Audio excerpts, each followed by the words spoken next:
Facebook এবং YouTube এবং টিকটকের মধ্যে ভাইরাল একজন আছে যার নাম হলো ওমর। তার কথাগুলো যুবকেরা ফলো করে এবং শেয়ারও দেয়, কপি লিঙ্ক করে করে ফর ইউর মধ্যে নিয়ে যায়, ভাইরাল করে দেয়। আমি গতকালকে তার একটা ভিডিও দেখলাম, তার মায়ের নামে সে কেমন এটা আমি জানি না, তবে এই ভিডিও দেখার পরে আমি দেখলাম যে মা পাগল ছেলেটা চোখের পানি ফেলাইয়া মায়ের জন্য কান্দে। নেপালের পাহাড়ের সামনে দাঁড়াইয়া বলতেছে, আমার মা দুনিয়ার মধ্যে আমার সবচেয়ে বড় আপন।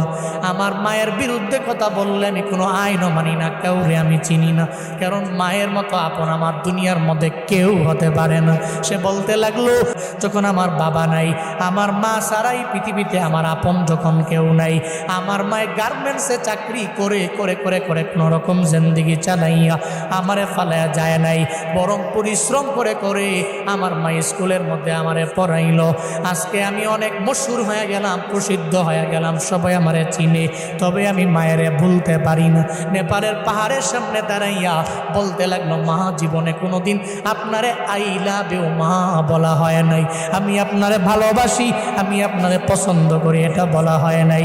ওমর নামক ওই ছেলেটা বলতে লাগলো, এরপরে আমার আপন আমার নানি, যদি জীবনে কোনোদিন একটা হেরিয়ার গাড়ি আমি কিনতে পারি, আমার মায়েরে ওঠামো, আমার নানিরে ওঠামো। যুবকেরা তোমরা অন্যান্য বিষয়গুলো টিকটক দেখে দেখে অন্যজনকে ফলো করো, তবে এটা কেন ফলো করো না?